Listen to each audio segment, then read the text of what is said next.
Hello guys, welcome to my channel Spidey Blogs. आज हमारे साथ है आकाश और ये वीडियो होने वाली है बिटसॉम का इंटरव्यू एक्सपीरियंस की, जो कि एमबीए कोर प्रोग्राम के लिए है। तो आकाश, हाय। Hi Shayansh, and thank you for having me on your channel again. या श्योर। एक्चुअली आकाश, ये बिटसॉम जो कोर्स है ये काफ़ी नया है। इसका अभी एक ही बैच जो पास आउट हुआ है, तो आपका एलुमनाई नेटवर्क भी काफ़ी कम है। तो काफ़ी लोगों को इसके बारे में पता भी नहीं है कि कैसे अप्लाई करते हैं बिटसॉम में और क्या प्रोसीजर होता है। तो सबसे पहले आप हमें थोड़ा सा इसके प्रोसीजर्स के हाईलाइट्स बताइए कि मतलब कैसे अप्लाई करते हैं इसमें। ओके। तो जैसे कि आपने कहा, बिट्सॉम काफी न्यू एज स्कूल है जो बिट्स पिलानी का ही एक इनिशिएटिव है। और उन्होंने मुंबई में अपना एक ये नया कैंपस अभी खोला है। हम्म। तो इसका क्या था कि 4 राउंड्स में एप्लीकेशन चल रहे थे। एंड राउंड 3 का डेडलाइन था 26 मार्च, एंड आई अप्लाइड ऑन 27 मार्च। क्योंकि वो एप्लीकेशन ले रहा था तो मैंने एडमिशन ऑफिस में कॉल किया। उन्होंने बोला yes you can still apply, and 28 मार्च मेरे को मालूम पड़ा जो अगले ही दिन था कि उन्होंने राउंड 4 भी चालू किया है। तो ये काफी लास्ट मोमेंट पे जैसे मैंने भी अप्लाई किया था, क्योंकि मुझे भी अपने क्लोज सर्कल्स में इतना नहीं सुनने में आ रहा था कि कोई बिटसॉम में अप्लाई कर रहा है, या जो अप्लाई कर रहे हैं काफी लोग नहीं शॉर्टलिस्ट होते हैं, क्योंकि this is a profile based college भी, it's not purely based on your CAT GMAT and GRE scores. तो इसके लिए कैट ठीक लिखना है। मैंडेटरी नहीं है? नहीं, इट इज मैंडेटरी, बट उन्होंने ऐसे एक वो फिक्स्ड मिनिमम कट ऑफ नहीं बोला है कि हम जैसे 85 प्लस कैट वालों को ही लेंगे या 90 प्लस कैट वालों को ही लेंगे, ऐसा नहीं है। मान लो, हाँ आपको ऑब्वियसली एक डिसेंट कैट या GMAT GRE percentile and score तो चाहिए ही है। उसके अलावा आपकी प्रोफाइल को वो लोग देखते हैं, है ना, कि आपके एक्स्ट्रा करिकुलर्स क्या थे, को करिकुलर क्या थे, नेशनल इंटरनेशनल लेवल या स्टेट लेवल पे क्या अचीवमेंट्स हैं आपके, ये सारा बहुत इनको मैटर करता है। बिकॉज दे बिलीव कि a leader needs to be holistically and all round development होना चाहिए। It's not purely based on the academic scores या purely based on the entrance exam scores, that is one important factor of it. So okay. when I applied on 27th March, I got my interview shortlist on 17th April. ठीक है। काफी फटाफट आ गया मुझे, क्योंकि मैंने ऐसे भी लोगों से सुना है कि लोगों को 2-2 महीने बाद भी इंटरव्यू शॉर्टलिस्ट आता है। तो मेरा कंपैरेटिवली हो गया फटाफट। एंड मेरे को 4-5 डेट्स मिले थे with different time slots. And hmm. मैंने 22 अप्रैल को 11 AM सुबह का स्लॉट चूज किया। एंड इंटरव्यू के वो स्लॉट्स में ही क्लियरली मेंशन था कि रफली आपका इंटरव्यू 30 से 45 मिनट्स एवरेज पे चलेगा। एंड 30 से 45 मिनट? हाँ हाँ, तो this was something very new to me as well, क्योंकि हम लोगों ने जितने भी अभी तक इंटरव्यू अटेंड किए, एक रफली 15 से 20 मिनट, उसके ऊपर हार्डली कोई जाता ठीक है, उसमें है से भी ना। जीआईएम वाले तो 5 मिनट की थे। हाँ हाँ, जीआईएम का तो काफी फटाफट होता है। तो दिस वाज वेरी डिफरेंट, क्योंकि इन्होंने पहले ही मेंशन कर दिया है कि this is the estimated time. Hmm. तो 22 अप्रैल को जब मैंने अपना स्लॉट बुक कर दिया था, तो उसमें इमीडिएटली मेरे को जूम का मीटिंग लिंक वगैरह ऑन द स्पॉट आ जाता है कि you will have to join this. And alongside मुझे एक दो बार उनके फोन कॉल भी आए थे। उन्होंने मेरे को बोला था कि मेक श्योर आप अपना एप्लीकेशन थरोली गो थ्रू कर लेना। हम्म। एंड वही है कि जनरल इंस्ट्रक्शंस देते हैं, रिमाइंडर भी देते हैं कि देखो आपका इस दिन पे इंटरव्यू है, so this is just a reminder call, you are free to ask us any questions. तो they keep this process very smooth for every aspirant. ठीक है, तो 22 अप्रैल का आपका जो स्लॉट था, टाइमिंग क्या बताई थी आपने? 11 to 11:45 AM। 11 to 11:45, तो 11 के अराउंड आपको ज्वाइन करना था, राइट? तो हुआ क्या, मुझे 10 बजे फोन कॉल आता है उनकी तरफ से। उन्होंने मुझे रिक्वेस्ट किया कि आप 10:30 बजे को ज्वाइन कर सकते हैं क्या। मैंने बोला ठीक है। तो उन्होंने फिर मेरे को 10 मिनट में एक न्यू लिंक सेंड करी। एंड दे रिक्वेस्टेड मी कि प्लीज ज्वाइन सून करके। तो मैं 10:30 को ही फिर ज्वाइन कर लिया था।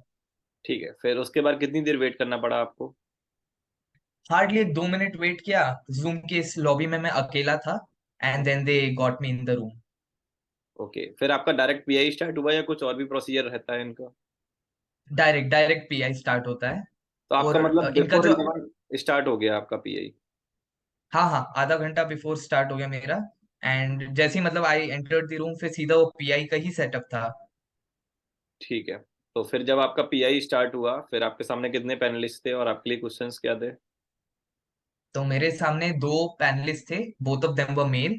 हम्म। एंड उन्होंने स्टार्टिंग में पहले अपने आप को इंट्रोड्यूस किया बहुत ही अच्छे एंड फ्रेंडली तरीके से। तो एक जो पैनलिस्ट थे वो कॉलेज से ही रिलेटेड थे, एंड दूसरे जो थे एक बिट्स पिलानी के एलुमनाई थे जो कॉर्पोरेट में अभी काम करते हैं। ठीक and then they told me कि now it's your turn, please introduce yourself. And हमने आपका फॉर्म ऑलरेडी गो थ्रू कर चुका है, so tell us something that we don't know about you और you want us to know about you. Okay. तो ये हो गया अपार्ट फ्रॉम योर रिज्यूमे और अपार्ट फ्रॉम योर फॉर्म, आपको अपने बारे में बताना है। ठीक है, फिर इसके बिल्कुल। बाद। तो आफ्टर दिस मुझसे ये पूछा गया कि, तो जैसे मैंने फिर अपने इंट्रोडक्शन में अपना एक्स्ट्रा करिकुलर वगैरह भी इंक्लूड किया था, तो मेरे एक्स्ट्रा करिकुलर्स पे आ गए थे वो, and they were asking me about several things and one of them was my national level debate. तो उसके ऊपर काफी चर्चा हुई। And one good thing about this was, ये हमें काफी रिस्पेक्टेड फील करवाते हैं, क्योंकि काफी इंटरव्यू में ऐसा होता है ना कि वो थोड़े रफ हो जाते हैं, एरोगेंट हो जाते हैं। इन्होंने स्टार्टिंग में ही बोल दिया था, we are not going to grill you वगैरह, this is purely, our intent is purely to understand you as a person, your personality. तो ये पूरा कॉन्वर्जेशनल इंटरव्यू था, इट वॉज नॉट लाइक कि एकेडमिक्स पूछ रहे हैं या करंट अफेयर्स पूछ रहे हैं, नहीं, ये आपको जानना चाहते हैं। ठीक है, तो फिर आपके लिए क्वेश्चंस क्या क्या थे? तो वही फिर मेरे एक्स्ट्रा करिकुलर वगैरह पे काफी चर्चा होने के बाद मुझसे मेरे short term and long term goals पूछे गए, ठीक। बिकॉज मैंने जो आंसर दिया था it was pretty much neutral. So they wanted to know more in depth कि आपके लाइक स्पेसिफिकली गोल्स वगैरह क्या है, where do you see yourself down the line. तो तब थोड़ा स्पेसिफिक एक लाइन में गया। एंड वही है कि they go through your application in depth. तो आपसे आपके काफी क्वेश्चंस आपके एप्लीकेशन के रिवॉल्व आसपास ही रिवॉल्व करते हैं। ठीक है, मतलब जो एंड उन्होंने इट्स पहले बेटर। एप्लीकेशन फॉर्म आपसे जो भरवाया था उसमें ये सारी चीजें मेंशन करवा रखी होंगी आपसे फॉर्म भरवाने में। तो फॉर्म में क्या होता है, 3 ऐसे हमें लिखने पड़ते हैं।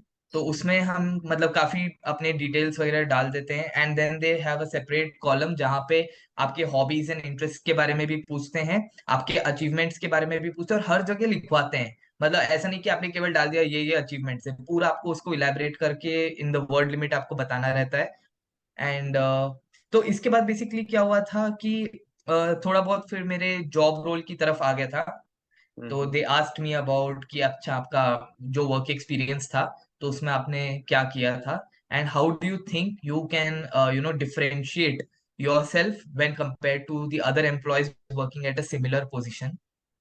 ओके, तो एक्चुअली इसमें जो आपका जॉब रोल था पर्टिकुलर, उस पर्टिकुलर रोल से भी कोई क्वेश्चंस थे आपके लिए? टेक्निकल बातें नहीं हो रही थी, तो दे जस्ट आस्क कि अच्छा जो आपका जॉब रोल था फॉर इंस्टेंस, तो आपके ही रोल पे और भी कई लोग होंगे, तो आपने ऐसा क्या अलग सा कर दिया जो वो लोग नहीं करते थे, या आपका वो एक्स फैक्टर क्या था। ओके, जो आपको डिफरेंशिएट करता हो और लोगों से। बिल्कुल। तो वो एक पूछा गया था। अच्छा, और जैसे मैं अपने नेशनल लेवल डिबेट के बारे में भी कुछ बातें बता रहा था उन्हें, जो मेरे एक्स्ट्रा करिकुलम में था, तो hmm. On the spot they give me a debate topic. तो मैं एग्जैक्ट तो मुझे ध्यान में नहीं आ रहा, बट आई कैन रफली tell you what it was. The topic was inclusivity delays decision making time in market. तो जितना उन्होंने मेरे को इस बारे में समझाया और जितना मुझे भी समझ में आया कि अगर हम सबको साथ में लेके चलते हैं, तो हम्म। इससे कोई भी आप डिसीजन बनाने का जो टाइम रहता है थोड़ा बढ़ जाता है। तो उन्होंने बोला था कि इसके आप फॉर में बोल सकते हो या अगेंस्ट में बोल सकते हो। और मैंने एक 30 सेकेंड्स टाइम मांगा और मैंने अगेंस्ट पे बोल दिया। ठीक है। ओके, फिर इसके बाद नेक्स्ट। ओके। एंड उससे पहले मैं एक चीज वही बताना चाहता हूँ कि देखो, आपने जो फॉर्म में लिखा है इट्स बेटर आप सब सही सही लिखो, क्योंकि जैसे अब मैंने डिबेट वगैरह के बारे में लिखा, तो हम्म। ऐसा नहीं कि वो ब्लाइंडली बिलीव करेंगे आपने क्या बोला। हम्म। जैसे मेरे को उन्होंने टेस्ट कर दिया कि चलो अब बोल के दिखाओ करके, है ना। So stay true in the form, and जो भी है, be prepared with what was there in your application. उसके बाद वही पूछा उन्होंने कि जैसे मेरा थोड़ा माइक्रो मैनेजरियल लेवल पे भी एक्सपीरियंस था, तो they asked me what are the challenges being a leader at work, specifically at your job level.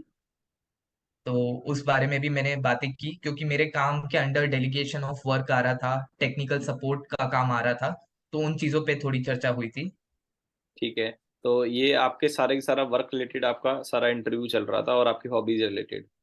Right. Yes. फिर इसके बाद कुछ करंट अफेयर्स रिलेटेड शिफ्ट हुए वो लोग, या फिर इसी से चलता रहा नहीं नहीं, तो करंट अफेयर्स वगैरह तो मतलब देखो, एकेडमिक्स एंड करंट अफेयर्स ये दो चीजों के बारे में सही में मतलब उतना कुछ आया नहीं। इट वॉज प्योरली बेस्ड, मतलब वो गहराई में जा रहे थे कि who is Akash as a person, is okay. He true. मतलब जो मैंने एक्चुअली कहीं पे ये सुना भी था बिटसॉम के ही टेलीग्राम ग्रुप में, कि अगर आपने सच सच लिखा है तो ये कॉन्वर्जेशन रहेगा, बट आपने कुछ भी ब्लफ किया है तब ये इंटरव्यू होने वाला है। तब एक ग्रिलिंग हो जाएगा, फिर ये फिर ग्रिल हाँ, सिचुएशन आएगी सामने। एग्जैक्टली। तो आपने सही लिखा है तो you have a lot of things to talk about, and they don't really cut you in between. वो सुनना चाहते हैं कि आपका क्या ओपिनियन है। तो जब वो आपको इन पर्सन जानना चाह रहे थे तो मेरे ख्याल से कुछ डिसीजन मेकिंग क्वेश्चंस भी रहे होंगे फिर आपके इंटरव्यू में। मेरे को एकदम एक्सप्लिसिटली नहीं आ रहे थे, बट आई रिमेम्बर कि वो कॉन्वर्जेशन करते करते मतलब वो आ रही थी बातें, जहाँ पे वो चेक कर रहे थे कि अच्छा लाइक क्या मैं यहाँ पे किस तरीके से जवाब देता हूँ, वो वाला पार्ट आ रहा था। हम्म। एंड इन चीजों के बाद मुझे एक सिचुएशन भी दी उन्होंने कि मान लीजिए एक ही सीट बची है, और हाउ विल यू कन्विंस अस कि हमें आपको चूज करना है over the rest of the applications. ठीक तो है। ये सब हो रहा था, जहाँ पे वो ना आपके इम्प्रॉम्प्टू स्किल्स टेस्ट कर रहे थे कि आप अभी कैसे सोच के बताओगे। नहीं, ये काफी अच्छा क्वेश्चन है कि आप उन्हें कन्विंस करो उनकी एक पर्टिकुलर सीट के लिए कि आप औरों से बेटर कैसे हो। और वो भी एग्जैक्टली। उस क्राउड से, इस क्राउड के बारे में आप जानते भी नहीं हो, तो आप कुछ टेक्निकल वर्ड्स भी नहीं ले सकते कि आप बहुत ज्यादा पढ़े लिखे हो या फिर आपको कुछ ज्यादा ही नॉलेज है। करेक्ट। ठीक। बिकॉज वही है ना, ये सारे जो भी कैंडिडेट्स है, everyone is shortlisted based on their profile and their academic scores वगैरह। तो सभी में कोई ना कोई बात है। सो अगेन ये भी एक डिफरेंशिएशन वाला फैक्टर आ गया कि हाँ, हाउ आप डू यू क्वालिफिकेशन डिफरेंशिएट के, योर। अगर आप क्वालिफिकेशन के ब्याह पे जजमेंट दे देते तो आप फंस जाते। वो बोलते बेटा हमने ही सिलेक्ट हाँ, की प्रोफाइल्स, तो हमने ऑलरेडी सब एक से बेस्ट प्रोफाइल सिलेक्ट कर रखी है, तो आप ये तो आप उनका एग्जैक्टली सवाल exactly. उठा रहे हो उल्टा। ये एक्चुअली इस इंटरव्यू में बहुत ट्रिकी हो गया था, क्योंकि वही है ना, अगर आप कहीं और जाओ तो आप थोड़ा बहुत अपनी प्रोफाइल के बारे में भी बड़ी बड़ी बातें कर सकते हैं, बट हम्म। यहाँ पे तो सब आए ही प्रोफाइल के बेसिस पे। तो हम्म। वो ऑन द स्पॉट आपकी क्रिटिकल थिंकिंग काफी टेस्ट हो जाती है। ठीक है। और क्वेश्चंस आपके लिए क्या कर रहे थे? राइट। तो इसके बाद मुझसे ये पूछा गया था कि 3 things that you would want to take away और learn at a B school. ठीक है। ओके। तो वो भी मैंने अपना बता दिया था कि what would be the 3 things. उसके लिए आपने एंड क्या उसके बिटकॉम के बारे में पढ़ रखा था, कॉलेज के पर्टिकुलर उनके क्या टारगेट्स रहते हैं कॉलेज के, और क्या उनका जो मैनिफेस्टो रहता है उसमें क्या क्या चीजें इंक्लूड करते हैं ये लोग?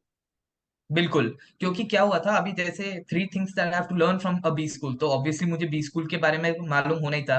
तो मैंने बताया कि जैसे उनके फैकल्टीज काफी जो विजिटिंग वाले हैं, वॉर्टन यूनिवर्सिटी के लॉग यूनिवर्सिटी वगैरह से आते हैं। तो मैंने एक वो एकेडमिक वाला एंगल भी दिया था कि जब मुझे ये सारी चीजें मिलेंगी, this is something that I would really want to grasp, क्योंकि एक जनरल बी स्कूल में शायद मुझे इतना ना मिल पाए जितना ये लोग प्रॉमिस कर रहे हैं। Hmm. So this was something that I did focus on, and इसके लिए आपको कॉलेज के बारे में भी जानना जरूरी है। एंड उनके वेबसाइट पे आप जाओगे तो आपको वैसे ही सब मिल जाएगा। जैसे सब में, हाँ मतलब ये जब पढ़ना जरूरी रहता है। आप जिस कॉलेज का इंटरव्यू दे रहे हो उसके बारे में पता होना चाहिए, उनके विजन के बारे में पता होना चाहिए कि ये प्रोग्राम का विजन बिल्कुल। क्या है, जिससे कि आप वो चीज़ों को अच्छे से ना समझा सको जब इंटरव्यूअर आपसे क्वेश्चन करे इस टाइप के। तो इसके करेक्ट। अलावा फिर आपके लिए नेक्स्ट क्वेश्चन क्या था? तो फिर बात आ गई थी कि वाई एमबीए पे, कि why not continue with your job, and why do you think कि this is the right time for MBA. Hmm. तो वो तो थोड़ा कन्वेंशनल था, तो I was able to talk about it. And उसके बाद फिर वही आया कि आपका स्पेशलाइजेशन में, मतलब कौन से स्पेशलाइजेशन में आप इंटरेस्टेड हो, क्योंकि you have worked in operations करके उन्होंने मुझे कहा, तो like do you think you want to shift to a different specialisation. तो वहां पे थोड़े फॉलो अप क्वेश्चंस भी आए थे। हम्म। तो ठीक है, वो तो मतलब इफ यू आर श्योर कि आपको क्या करना है और क्यों करना है, तो वो तो हम बता ही सकते हैं। ठीक है। तो इसके बाद फिर नेक्स्ट। ओके। फिर इसके बाद आई थिंक हाँ, उन्होंने बस यही पूछा कि जैसे मेरे केस में मैं एक ही सिटी में अभी तक through out my life have been there.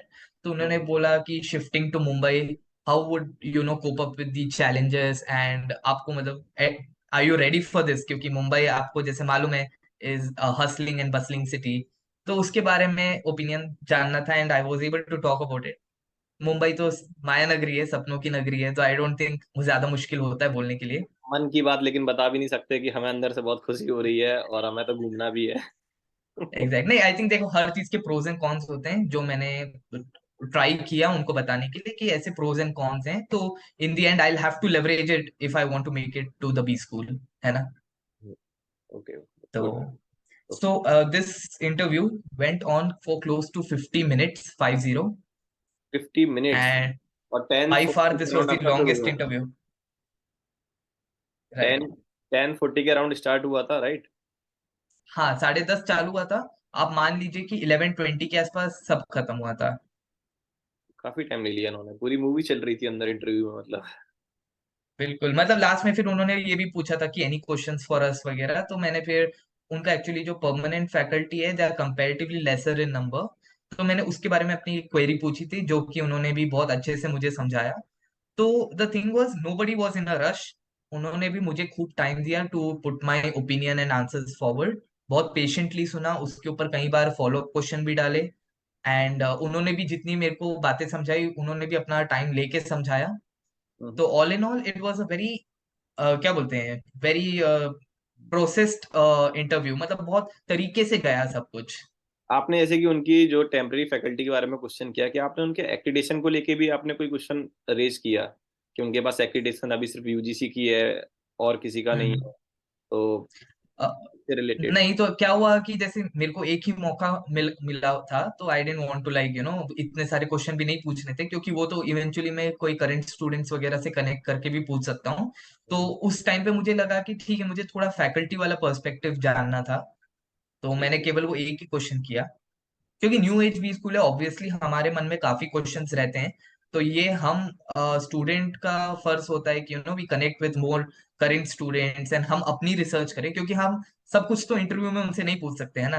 नहीं, सही बात है। नहीं, और इनफैक्ट थोड़ा बिटसॉर्म के साथ कुछ चीजें कंट्रोवर्शियल सी हैं जो मुझे नजर आती हैं, मतलब अब मेरा जो व्यू है उसके अकॉर्डिंग, कि उनका हम्म। फर्स्ट बैच था और वो भी इतने हम्म। अच्छे प्लेसमेंट स्टेट्स के साथ, मतलब न्यू आईएम्स को क्रॉस कर गया, बीबीएम सब आईएम्स को क्रॉस कर गया, टायर टू हम्म। के कॉलेजेस को क्रॉस कर गया। बहुत शानदार उनका प्लेसमेंट रहा है। और राइट। पहला बैच है, अब आपके ऊपर आपका नेटवर्क भी ज्यादा इतना स्ट्रॉन्ग उनका तो बिल्कुल भी नहीं होगा पहले बैच वालों का, तो आपको चलो अलुमनाई नेटवर्क तो भी मिलेगा, कम से कम एक दो बैच मिल जाएंगे आपको अपने ऊपर। पर उनके लिए ये करेक्ट। नहीं था, पर उनका प्लेसमेंट बहुत अच्छा था। तो उसकी ऑडिटिंग हुई या नहीं हुई, ऑडिटिंग कौन सी फर्म कर रही है, एक्रीडिटेशन क्यों नहीं मिल राइट। पा रहा और बाकी संस्थानों से, तो ये कुछ थोड़े से डाउट्स हैं बहुत कॉमन से बिटसॉम के रिगार्डिंग, जो मुझे लगता है तो अब शायद। एक्चुअली हाँ। मेरे भी मन में ऐसे काफी सवाल आते हैं, तो मैं भी वही कोशिश में हूँ कि मैं मतलब रेलेवेंट लोगों से पूछ पाऊँ कि इन सवालों के क्या जवाब हैं। एंड बट हाँ, इंटरव्यू में तो उतना ही लिमिटेड इंफॉर्मेशन की ही बातचीत हुई थी। सही है।